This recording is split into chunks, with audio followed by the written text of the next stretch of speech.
niki naba naramukoreye niki bene yabaramukoreye niki abari muri creative industry mbona bavuga ko mbarana umunsi ku munsi babizi ibyo kuri utarukuri ndabizi ibyo babavuze so giye ku giti cyane ndamwicaza anandahira ko atazongera n'umunsi n'umwe byari maze kuba imyaka 4 consecutively avuga ibi bintu avuga bitabaho murabizi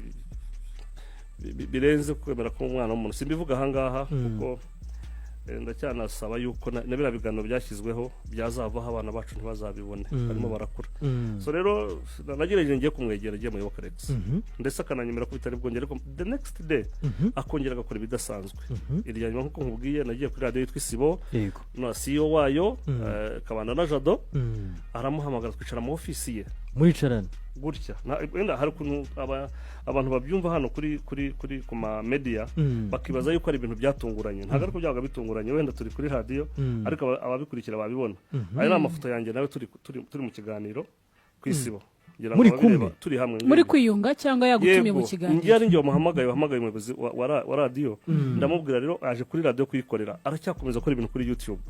please birimo birasenya ngiye birimo biransenya ibintu byagezeho bigera mpagarika na management kwera bira bintu kuntu byanganaga aho umuntu ashobora guhagara akavuga yuko kugira ngo manage umwana w'umukobwa hari byo mugomba ari byo maza gukora byabaga ari ibintu biteye isoni cyane kuri giyewe nk'umubyeyi so rero ibyo byose rwose batazagira ngo ibyabaye icyo nge nifuza kugeza kuri saha I need justice ibindi byo rwose navuga ngo I don't care kuko narababajwe igihe kinini cyane kuri mikoro za YouTube ahantu hose mwabonye naciye imyaka maze kuri YouTube ntago wigeze wumva mu Yoboka Rex avuga umuntu ngo aze kuvuga ibintu bitagenda nazaga mvuga nyamuneka ubumwe bwacu burakenewe nyamuneka ibintu bizatugeza he last year naravuze nti ibintu muzasanga abantu bamwe bahunze abandi bagegereza abandi banarwana imihanda hano hanze ibyo narabivuze mwaka ushize ariko ibintu byo birimo kubana ahangaha harimo bagiye bahunga industry where is yago ibyo bintu nagiye nkakunda kubivuga ibyo nabivugaga nkamagara Sengabo Jean Bosco ari we fata ku mavuta nkamwicaza nkabimubwira nkambwira ibintu twabiretse nihe mpamvu ushobora gukuriyetinga ikiganiro ukabeshya kucyo twangisha abantu kandi business turimo nawe ari yurimo ushobora kuvuga we nka fata ku mavuta ukavuga kuri Yoboka Rex tukavuga kuri kurwana ibyo dukora ariko famille yanjye kwayo uyinjiramo umwana wanjye nakura nawe kufite abana ese ben uhagaruka vuga ben ibi bintu bisa gutya kuramo imyenduka n'umugabo mugenzi wawe yarashatse urinjira kwa iwabo Pamela ashaka ni byinshi wenda tutasubiramo kuri minota ariko igihe kirageze nabandi bameze uko nguko nibarekeraho twubaka uruganda rufite indangagaciro za kinyarwanda nk'abanyarwanda tureka kwigana abanyamahanga tureka kubeshya no kuzanamo ibindi bishobora gutandukanya ntidufatanye ibintu bimaze nk'imyaka nk'ibira byo nzabisubira wenda dufite umwanya imyaka 2021 kugeza uyu munsi nibwo ibintu byatangiye gusa nka bibaye bibi cyane so kuri giyewe rero ntibumve yuko nshobora kwishimira yuko mugenzi wanjye ashobora kuba yafatwa ariko I need justice that's it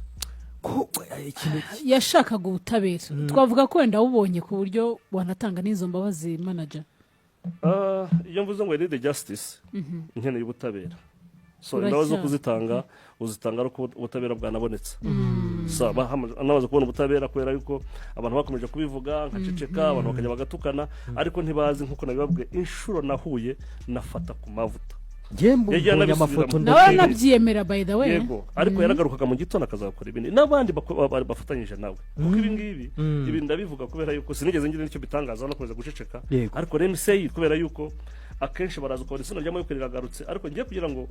ngeraho umuntu ushobora kuba namubwira ngo enough is enough nuko mba nananiwe nuko nabanje guhura nawe twarahuye nkiri MD Wishisho TV yaraje turahura ndanabimuga namubwira ibintu urimo gukora birangiza uruganda birangiza societe nyarwanda umuziki urimo gusubiza inyuma kubera yuko iza attack zingana gutya ntabagarizo abantu bagiye bari babirabiganiro nanasabe nanibutsa birabiganiro byagiye bimeze kuriya bigize icyaha banabikureho nabyo bwabyo kuko niba ashobora kubyuka umwana wanjye amaze second his 12 akambaza atari ko this guy hates umuntu arakwanga ntago ariko byakabaye bigenda kuko yabonye amagambo arimo kumvugaho nabandi singiye gusa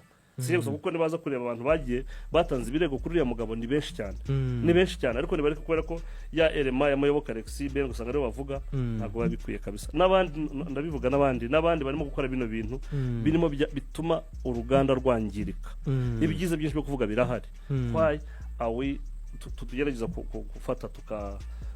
tukavuga ibibi tugakreatinga ibibi ugakreatinga inkuru. Ejo bundi mwabonye ikiganiro kuri Muheto bavuga ngo ngiye yafunzwe, cyari cyavuye he, byaturutse hehe? None ibintu byantangaje no kubabivuze n'umwana turi hamwe. Ibyo ni ibintu dukwiye kwamagara kuko urabikora ugakomeza kwangisha abantu wa mwana nubwo yakoze icyaha nkuko mugenzi we yabivuze agahanwa. Ariko ibi bintu rwose, ariko good enough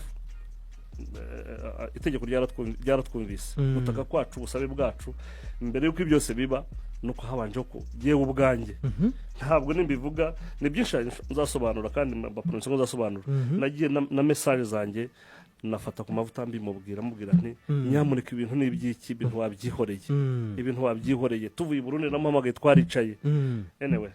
kumuvuye i Burundi igihe cya kera cyatambutse. Ntanzu no gutanga umugabo nkubwiye ko irya nyuma muri uku kwezi bamufashemo twahuriye ku isibo, nahamagaye mu bizi w'isibo ndagenda nicara aramuhamagarira mukura araza duhura mu office we nkweretse amafoto ngaye ndamubwira niki, aravuga ati ku bantu uyu munsi ntabwo nzongera kubivuga. Mu byo yagiye atangazamo yajyaga hari ati 2017 ngo nagiye kuri radio kuvuga yuko ngo mwirukana kwera kavuze kuri cyane nani ati ni Lion Manzi twamagara ni Manzi ati byo nsimbize ariko bise mu rubanza ngera akavuga ngo no witwa Dickson. So that was not true, ntago byabaga ari ukuri. 2017 2023 you still harassing me, urakinja mu muryango wanjye, you still put me on pressure kubyo turimo gukora buri munsi. Abantu uruzo kubana abantu bakora, urabona ko social media zabaye nkeye barimo barohereza. Uzi umutima buriya umudama wa Bena Mezate famille yanjye imeze gute, abavani mwanjye bameze gute, ariko you coming back ukaza kumbwira ngo byarabaye kuko abantu baratwicaje. Finally nabwo naje kuvuga ni ndashaka ubutabera kubera yuko bimaze kuba too much. Thank you.